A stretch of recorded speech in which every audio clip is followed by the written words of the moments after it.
Welcome बच्चों।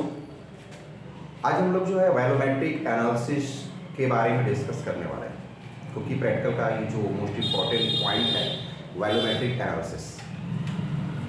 हम सभी कंफ्यूज रहते हैं कि वैल्यूमेट्रिक एनालिसिस होता क्या है।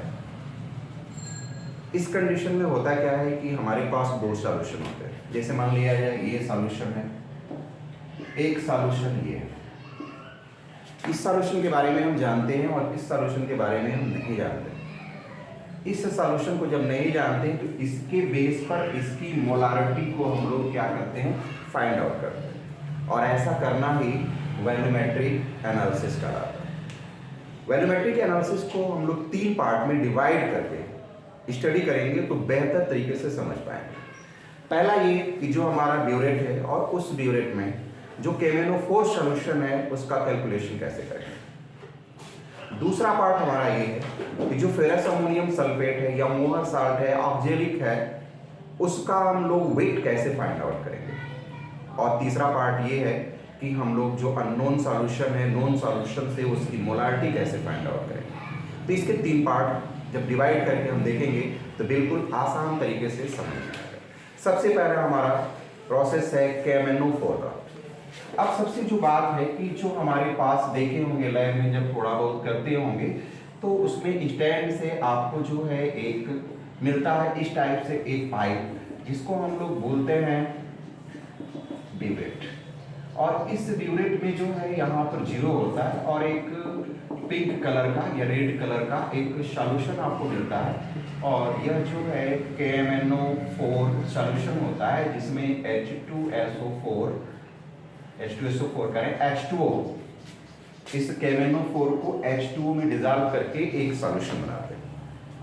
लेकिन हम लोग कंफ्यूज रहते हैं कि आखिर में जब मान लीजिए प्रैक्टिकल कर रहे हैं, हमारी अंदर से आवाज़ आती है कि KMnO4 कितना अमाउंट जो है हम H2O में मिलाएं या H2O का अमाउंट कितना है, तो वहाँ पे कंफ्यूज हो जाते हैं हम लोग।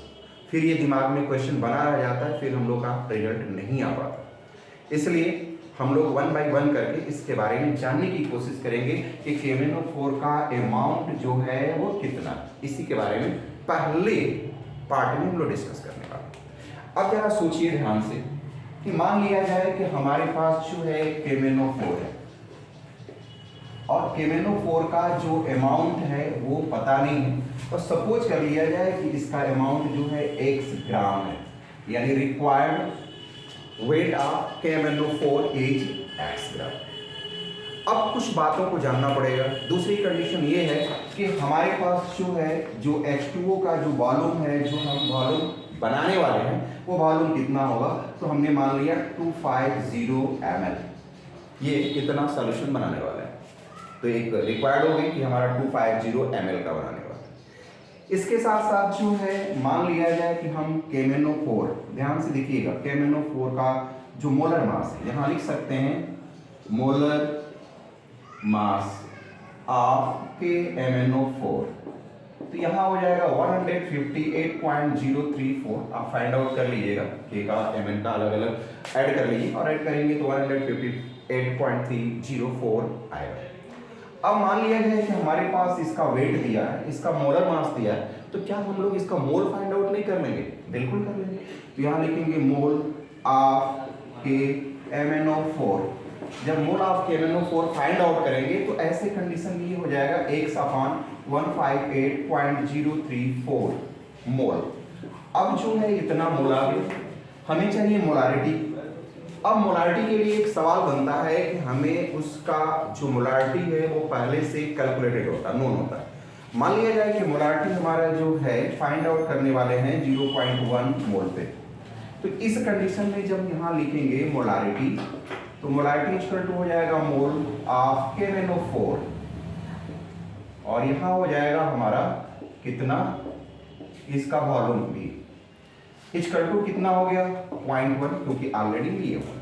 अब यहाँ मान लिया जाए मोल ऑफ KMnO4 कितना है, ये पॉइंट आया हुआ x/158.034 अपान वॉल्यूम कितना है भी, जो कि हमने सपोज किया है कितना 250 ml, और ml है और मोलारिटी में फाइंड आउट करने के लिए जो वॉल्यूम होता है वो लीटर में चाहिए। इसलिए हम 1000 से क्या करेंगे, डिवाइड कर देंगे, और यहाँ हो गया 0.1। इस तरह से जब हम क्या करेंगे, जब x की वैल्यू को निकालेंगे तो एक लाइन और हम लोग देखेंगे यहाँ पर, first and last, second and third. तो यहाँ हो जाएगा x अपान x इंटू 1000 अपान 158.034 इंटू कितना है यहाँ पर 250 इक्वल टू 0.1। यहाँ से x इक्वल टू हो जाएगा 0.1 इंटू 250 इंटू 158.034 अपान हो जाएगा 1000, और यहाँ जब हम कैलकुलेशन करेंगे तो आंसर आ जाएगा 3.95 ग्राम। यानी जो हमने KMnO4 का सॉल्यूशन बनाना है, वह सॉल्यूशन में जो KMnO4 का अमाउंट होगा वह 3.95 ग्राम होगा। कितने में, 2500 ml में। इतने ग्राम का हम लोग क्या करेंगे, डिसॉल्व करेंगे, और डिसॉल्व करने के बाद हम लोग सॉल्यूशन को क्रिएट करेंगे। ठीक है, अब हम लोग दूसरे पार्ट के बारे में डिस्कस करते हैं।